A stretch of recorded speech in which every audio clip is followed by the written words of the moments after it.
بسم اللہ الرحمن الرحیم۔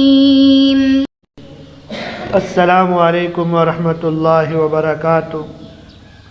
عزیز طلباء، امید ہے کہ آپ خیریت سے ہوں گے۔ آج ہم قافیہ کا سبق نمبر 126 پڑھ رہے ہیں، جس کے اندر ہم معرفہ اور نکرہ کا بیان پڑھیں گے۔ چلتے ہیں اپنے سبق کی جانب۔ بسم اللہ الرحمن الرحیم۔ المعرفۃ والنکرہ۔ المعرفۃ ما وضع لشیء بعینہ وہی المضمرات والاعلام والمبہمات وما عرف باللام او النداء والمضاف الی احدہا معنی۔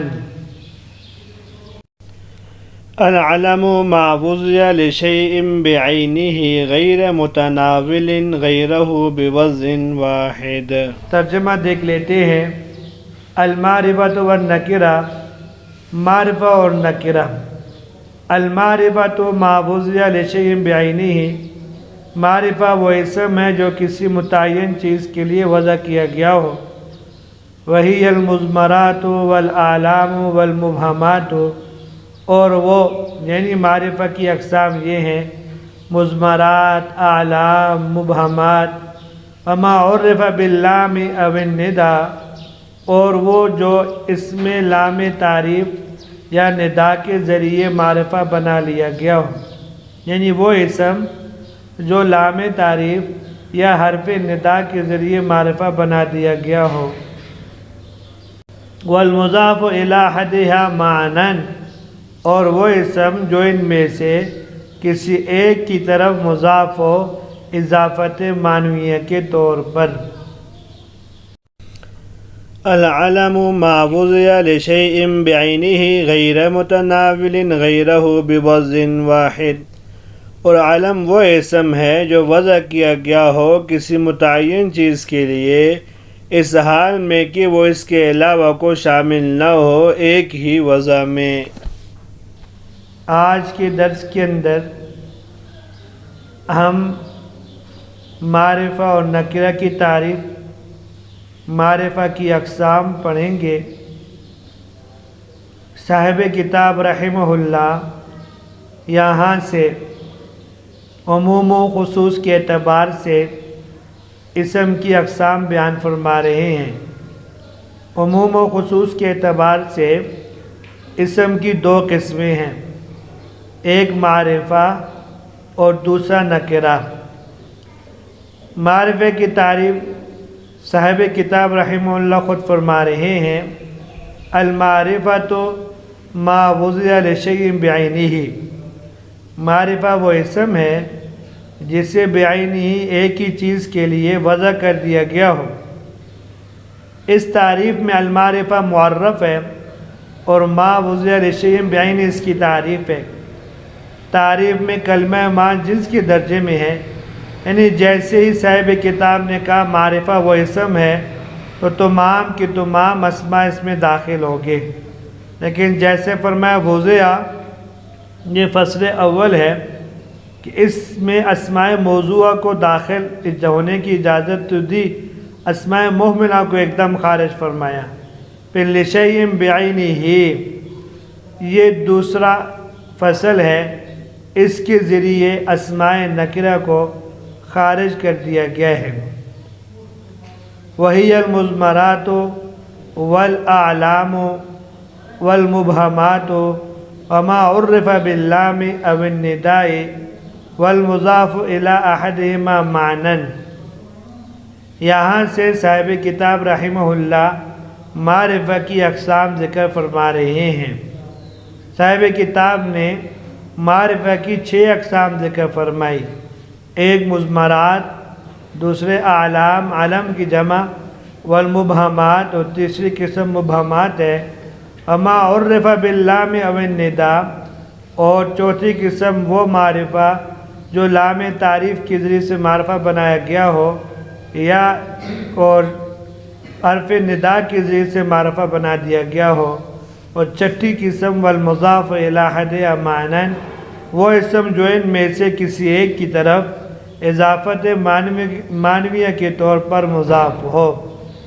یہاں ایک سوال آپ کے ذہن میں آتا ہوگا، آج تک ہم نے نحمیر کے اندر، ہدایت النحو کے اندر معرفہ کی 7 اقسام پڑھی ہیں، صاحب کتاب نے یہاں 6 ذکر کی ہیں، تو اس میں پریشان ہونے کی بات نہیں ہے۔ مبہمات ذکر فرمائے صاحب کتاب نے۔ مبہمات وہ اسم ہیں، وہ اسماء جو مبہم ہو۔ یا مبہم کس کو کہا گیا؟ اسماء موصولہ اور اسماء اشارہ کو۔ اسماء اشارہ اور اسماء موصولہ کو جو مبہم کہا گیا وہ اس اعتبار سے کہ اسماء اشارہ مشار الیہ کے بغیر اور اسماء موصولہ صلہ کے بغیر مبہم ہوتے ہیں۔ اس سے صاحب کتاب نے ایک ہی لفظ کے اندر 2 قسمیں ذکر کر دی ہیں۔ اگر ان کو دیکھا جائے تو پوری 7 اقسام بنتی ہیں۔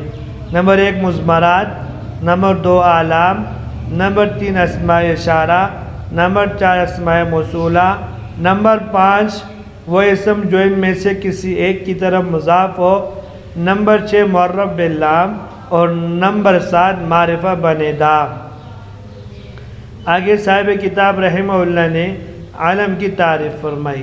العلم ما وضع لشیء بعینہ غیر متناول غیر بوزن واحد۔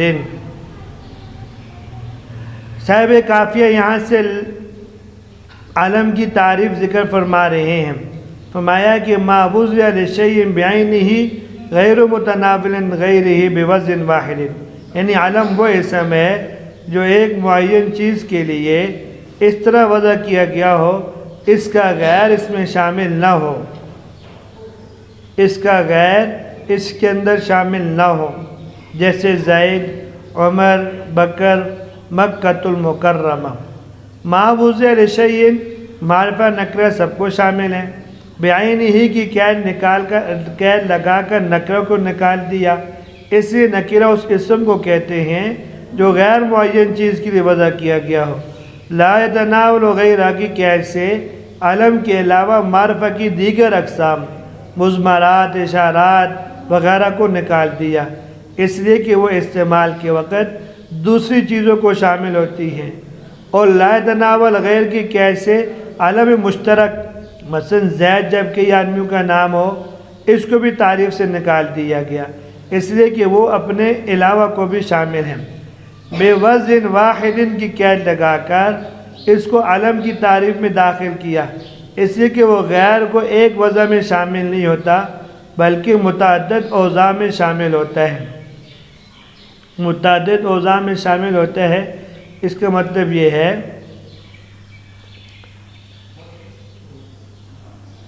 ایک وضع کی بات ہے اور ایک غیر وضع کی بات ہے۔ تو گویا صاحب کتاب یہاں فرما رہے ہیں اگر ایک آدمی کا نام کوئی بھی رکھ دے، مثلا طالب علم کا نام ہے عمر، ایک طالب علم کا نام ہے، دوسرے کا بھی نام ہے، تیسرے کا بھی نام ہے، 4 کا نام عمر ہی ہے، تو ان میں سے ہر ایک کے لیے یہ نام الگ الگ رکھا گیا ہے، تو گویا یہ بس بے وزن واحد نہیں ہے بلکہ بے اوضاع متعددہ کے ساتھ ہے۔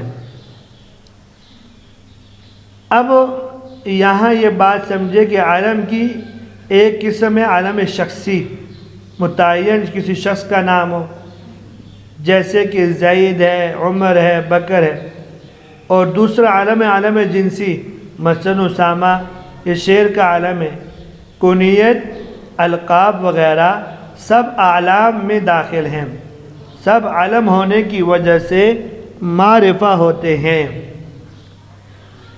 اب آگے میں معرف باللام۔ معرف باللام وہ اسم ہے جس کو الف لام داخل کر کے معرفہ بنا لیا گیا ہو، جیسے رجل کوئی مرد، اس سے اگر ہم الف لام داخل کریں الرجل تو خاص مرد ہے۔ الف لام کی 2 اقسام ہیں، ایک الف لام اسمی، دوسرا الف لام حرفی۔ الف لام اسمی بمعنی الذی اسم موصول کو کہتے ہیں، یہ صرف اسم فاعل اسم مفعول کے شروع میں آتا ہے، اور الف لام حرفی کی 2 قسمیں ہیں، الف لام زائد، الف لام غیر زائد۔ الف لام زائد وہ الف لام ہے جو لفظ میں حسن اور خوبصورتی پیدا کرنے کے لیے لایا جائے اور اس سے کوئی مخصوص معنی معلوم نہ ہو، جیسے الحسن، الشباب وغیرہ۔ الف لام غیر زائد وہ الف لام ہے جس کو کسی مخصوص معنی پر دلالت کرنے کے لیے لایا جائے۔ الف لام غیر زائد کی 4 اقسام ہیں: الف لام جنسی، الف لام استغراقی، الف لام عہد ذہنی، الف لام عہد خارجی۔ الف لام جنسی اس الف کو کہتے ہیں جس کے ذریعے افراد سے قطع نظر شے کی حقیقت کی طرف اشارہ مقصود ہو، جیسے الرجل خیر من المرأۃ، جنس رجل جنس مرأة سے بہتر ہے۔ اس مثال میں رجل امرأة پر الف لام جنسی ہے۔ دوسرا الف لام استغراقی۔ الف لام استغراقی اس الف لام کو کہتے ہیں جس کے ذریعے شے کی حقیقت کے ساتھ اس کے تمام افراد کی طرف اشارہ مقصود ہو، جیسے ان الانسان لفی خسر، سارے کے سارے انسان خسارے میں ہیں، تو الانسان کے شروع میں جو الف لام ہے وہ الف لام استغراقی ہے۔ الف لام عہد ذہنی اس الف لام کو کہتے ہیں جس کے ذریعے شے کی حقیقت کے ساتھ اس کے ایک غیر متعین افراد کی طرف اشارہ مقصود ہو جو متکلم اور مخاطب کے ذہن میں معلوم ہو، جیسے ادخل السوق، تو بازار چلا جا۔ السوق میں جو الف لام عہد ذہنی ہے۔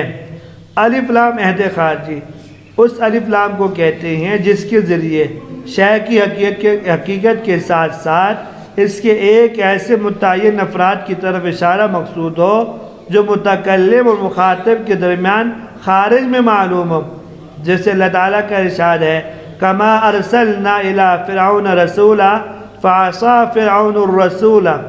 اس مثال میں الرسول پر جو الف لام ہے وہ عہد خارجی ہے۔